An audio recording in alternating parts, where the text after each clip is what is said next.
Hi friends, welcome back to my channel. So ఈరోజు మన టాపిక్లో భాగంగా క్లాస్ రూమ్ సైకాలజీ అండి. సో డిఎస్సికి ఎవరైతే ప్రిపేర్ అవుతున్నారో ఏపీ ఆర్ తెలంగాణ వాళ్ళకి, ఎస్జిటి స్కూల్ అసిస్టెంట్ వాళ్ళకి మనకు ఒత్తిడి అనే టాపిక్.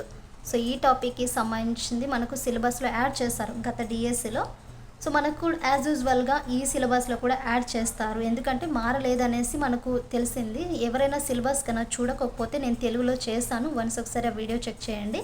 అండ్ ఈ టాపిక్కి రిలేటెడ్గా అసలు ప్రెషర్ అంటే ఏంటి, మనకు ఒత్తిడి అంటే ఏంటి, దాని స్వభావం ఎలా ఉంటుంది, మెయిన్గా అధిక ఒత్తిడికి గురైతే విద్యార్థుల యొక్క లక్షణాలు ఎలా ఉంటాయి, కంప్లీట్గా డీటెయిల్గా 1 by 1 మీకు ఈ వీడియోలో ఎక్స్ప్లెయిన్ చేయడానికి అయితే ట్రై చేస్తాను.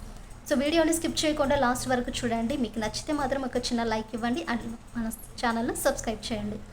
ఇప్పటికీ మన క్లాస్లో పిఐఈ అలాగే సైకాలజీ 6th క్లాస్ నుండి 10th క్లాస్ వరకు కంటెంట్ నాకు వీలైనంత వరకు క్లాసెస్ అన్నీ అప్లోడ్ చేస్తానండి. అండ్ ఈవెన్ ఇంటర్మీడియట్ కూడా నేను క్లాసెస్ అనేవి చేస్తాను, వన్స్ ఒకసారి చూడండి. మీకు నచ్చితే మాత్రం ఆ ఛానల్ని సబ్స్క్రైబ్ చేయండి, మీ ఫ్రెండ్స్కి కూడా ఫార్వర్డ్ చేయండి. సో మనకు లేట్ చేయకుండా క్లాస్ అనేది స్టార్ట్ చేద్దామండి. ఒత్తిడి స్వభావం, లక్షణాలు, నిర్వహణ. టెక్స్ట్ బుక్ మనకు అకాడమిక్ బుక్ చూపిస్తూ మీకు ఇక్కడ ఎక్స్ప్లెయిన్ అయితే చేయడం అయితే జరుగుతుంది. సో మనకు మీరు టెన్షన్ పడాల్సిన అవసరం లేదండి. ఇది మనకు ఏ బుక్ అయితే తెలుగు అకాడమిక్ బుక్ అండి. ఫస్ట్ ఆఫ్ ఆల్ మనకు ఒత్తిడి అంటే ఒక సంఘటనకు, ఒక మార్పుకు, ఒక సవాలుకు వ్యక్తి శారీరకంగా మానసికంగా స్పందించడాన్ని ఒత్తిడి అంటారు. సో చూడండి, అసలు మెయిన్గా మనకు ఈ ఒత్తిడి అంటే ఏంటి, ఏదైనా ఒక ఇన్సిడెంట్ జరిగినప్పుడు కానీ లేదైనా ఒక మార్పుకు మనకు సవాలుగా అంటే ఫిజికల్గా ఆర్ మెంటల్గా మనం రియాక్ట్ అవుతాం చూడండి, దాన్నే మనము ఒత్తిడి అంటారు. ఏదైనా ఒక ఇన్సిడెంట్ చూసినప్పుడు ఏదైనా ఒక మార్పు అనేది మనం దాన్ని యాక్సెప్ట్ చేసినప్పుడు ఫిజికల్గా ఆర్ మెంటల్గా మనము రియాక్ట్ అవుతాం కదా, సో దాన్నే మనము ఒత్తిడి అంటారు. ఏదైనా సవాళ్ళను లేదా క్లిష్ట పరిస్థితిని ఎదుర్కోవడానికి వ్యక్తి సామర్థ్యం సరిపోనప్పుడు ఒత్తిడి కలుగుతుంది. ఈ ఒత్తిడి శారీరక మానసిక విధానాల పనిని ప్రభావితం చేస్తుంది, అంటే మొత్తం వ్యక్తి పైన ప్రభావం ఉంటుంది. సో ఇది చూడండి, ఇక్కడ ఏదైనా ఒకటి మనకు సవాల్ అంటే ఏదైనా ఒక పని వల్ల మనకు ఏదైనా ఒక సంథింగ్ క్లిష్ట పరిస్థితులు అంటే కొంచెం ఎక్కువగా మనం చేయలేని పనులు ఎదుర్కోవడానికి వచ్చినప్పుడు మన ఎబిలిటీ అనేది సరిపోదు, సో మన యొక్క సామర్థ్యం అనేది సరిపోదు. సో సామర్థ్యం అనేది మనం చేయలేము అని అనుకున్నప్పుడు ఏమవుతుంది, ప్రెషర్ ఎక్కువ అవుతుంది, ఒత్తిడి ఎక్కువ అవుతుంది.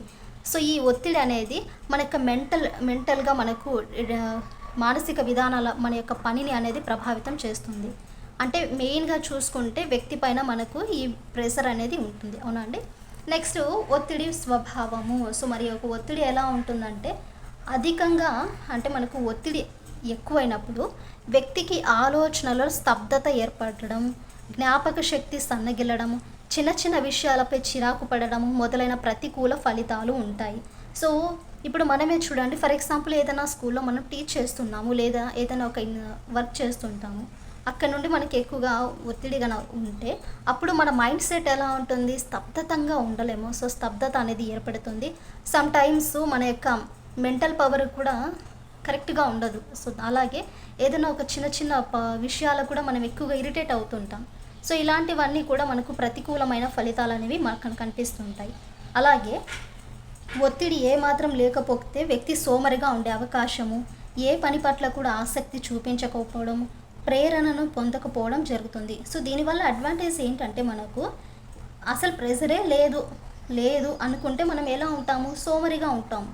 మనకి ఏ కష్టం లేదురా బాబు అనేసి సోమరిగా ఉండడం కానీ, ఏదైనా ఒక పని చేసేటప్పుడు దాన్ని ఇంట్రెస్ట్గా చేయకపోవడము, మనల్ని మనమే మోటివేట్ అంటే ప్రేరణను పొందకపోవడం, ఇలాంటివన్నీ జరుగుతుంటాయి. ఒత్తిడి తగిన మోతాదులో ఉంటేనే వ్యక్తి పని పట్ల ప్రేరణ అనేది పొందుతాడు, బాగా రాణిస్తాడు. విద్యార్థుల మనస్తత్వాన్ని, ఆసక్తులను, సామర్థ్యాలను దృష్టిలో ఉంచుకొని తగిన మోతాదులో ఒత్తిడి కలిగిస్తే మంచి ఫలితాలు సాధించవచ్చు. సో మనకు ఈ ఒత్తిడి అనేది తగిన మొత్తంలో ఉండాలి, కరెక్ట్గా ఉండాలి. సో అలాంటప్పుడు మనకి ఏమవుతుందంటే మనల్ని మనమే మోటివేట్ చేసుకుంటూ మనల్ని మనమే ఇంట్రెస్టెడ్గా ఎబిలిటీస్ని మెయిన్గా దృష్టిలో ఉంచుకొని సో ఇలాంటివన్నీ కూడా మంచి ఫలితాలు అనేది మనము పొందవచ్చు. అలా కాని పక్షంలో ఏమవుతుందంటే ప్రతికూల ఫలితాలు వస్తాయి. సో విద్యార్థిపై ఎప్పుడు కూడా ఈ ప్రెషర్ అనేది తగిన మోతాదులో ఉండాలి. ముర్రే ప్రకారము, సో చూడండి ఇక్కడ ముర్రే ప్రకారము ఒత్తిడి లేని స్థితిని మానవుడు ఇష్టపడడు. అయితే వ్యక్తిపై అధిక ఒత్తిడి కూడా ఎక్కువగా మెయిన్ ప్రతికూల పరిస్థితులకు కూడా దారి తీస్తాయండి. సో వీడియోని చివరి వరకు చూడండి, ఓకేనా. నెక్స్ట్ మరి ఈ అధిక ఒత్తిడికి గురైన విద్యార్థుల యొక్క బిహేవియర్ లక్షణాలు ఎలా ఉంటాయి అంటే మెయిన్గా వాళ్ళకి హెడేక్ రావడం అండి, తరచుగా తలనొప్పి రావడము, హార్ట్ బీట్ ఎక్కువగా కొట్టుకోవడము, సమ్ టైమ్స్ ఏదైనా మనము చేస్తున్నప్పుడు గోర్లను కొరకడము, నిద్ర అనేది సరిగా పట్టకపోవడము, ఎక్కువగా స్వెట్ రావడము, చెమటలు పట్టడము, జుట్టు పీక్కోవడము, అతిగా తినడము, చెప్పవలసిన విషయాన్ని సక్రమంగా చెప్పలేకపోవడము, సమయపాలన సరిగా నిర్వర్తించలేకపోవడం, తగిన నిర్ణయాలను తీసుకోలేకపోవడము, సరిగ్గా ఏకాగ్రతగా లేకపోవడము, జ్ఞాపక శక్తి అనేది సరిగ్గా ఉండకపోవడము, బాధ్యతల నుంచి తప్పించుకోవడము, ఇతరులను బ్లేమ్ చేయడము, అన్యమస్తంగా అంటే మనకు ఏదైనా అదేదో అంటారు చూడండి, ఏదో అన్యమస్తంగా ఉన్నాడు శోధనంలో లేడు అంటారు చూడండి, సో అలా ఉండడము, దేనిపైన ఆసక్తి లేకపోవడము, పోటీతత్వం అనేది లేకపోవడము, ఇలాంటివన్నీ కూడా మనకు ఒత్తిడికి గురైన లక్షణాలండి. ఇది విద్యార్థుల్లో కనిపించేవి. మరి విద్యార్థుల్లో ఒత్తిడి కలిగించే అవకాశం ఉన్న వివిధ అంశాలు కన్నా చూసుకుంటే, సో మనం చెప్పుకోబోయే టాపిక్ వచ్చేసి ఒత్తిడి గురించే కాబట్టి మనము లాస్ట్ వరకు చూడండి. దానివల్ల మనకు ఒక బిట్ వచ్చే ఛాన్స్ అయితే ఉందండి. సో ఇంట్రెస్టెడ్గా వినండి, ఓకేనా? అండ్ ఇంకో సమ్ రీజన్స్ ఉన్నాయి. వివిధ అంశాలు ఏంటంటే, విద్యార్థులకు ఆసక్తి, సహజ సామర్థ్యం ఉన్న రంగంలో కాకుండా మరో దాన్ని ఎన్నుకోవాల్సిన పరిస్థితి కలిగినప్పుడు, ఫర్ ఎగ్జాంపుల్ ఇక్కడ మెడిసిన్ చదవాలనుకుంటాము. సో మెడిసిన్ చదవాలనే ఆసక్తి, సామర్థ్యం ఉన్న విద్యార్థి అక్కడ తక్కువ సీట్లు ఉన్నాయని, అందులో సీటు దొరకడం కష్టమని, ఇంజనీరింగ్ కోర్స్ చేయమని అనడం. అంటే ఇక్కడ తన ఇంట్రెస్ట్ ఏముంది, ఇక్కడ మెడిసిన్ చదవాలనేది, బట్ అక్కడ ఏమైంది, మనకు తక్కువ సీట్స్ ఉన్నాయి, ప్లస్ అందులో మనకు సీట్ దొరకడం కూడా చాలా కష్టము, ఇంజనీరింగ్ కోర్స్ తీసుకో అని మనం చెప్పడం ద్వారా ఇక్కడ ఏమవుతుంది, ఎక్కువగా కుంటున్నాం అంటే ఒత్తిడికి లోన్ అవుతారు. నెక్స్ట్, తల్లిదండ్రులు కానీ, ఉపాధ్యాయులు కానీ, లేదా ఇతరులు ఎవరైనా కానీ ఖచ్చితంగా ఇంత శాతం మార్కులు తెచ్చుకోమనడం, లేదా 1 లేదా 2వ ర్యాంకు రావాలని నిబంధన విధించడము, ఇది కూడా మనకు ఒత్తిడికి దారితీసే అంశం అండి. అంతే కదా, పేరెంట్స్ ఇప్పుడు లక్షలు చదివిస్తున్నాము, నువ్వు ఇంత మార్కులు తెచ్చుకోవాలి, ఇంత బాగా ర్యాంక్స్ తెచ్చుకోవాలి అనేసి అప్పుడప్పుడు మనకు బర్డెన్ అనేది పెడుతూ ఉంటారు. సో అలా ఉండకూడదు. నెక్స్ట్, అతి గారాభంతో అవసరమైన దానికంటే ఎక్కువగా జాగ్రత్తలు తీసుకోవడం వల్ల పిల్లలకి ఎప్పుడైనా జటిలమైన సమస్యలు ఎదురైనప్పుడు ఒత్తిడికి లోనవుతారు.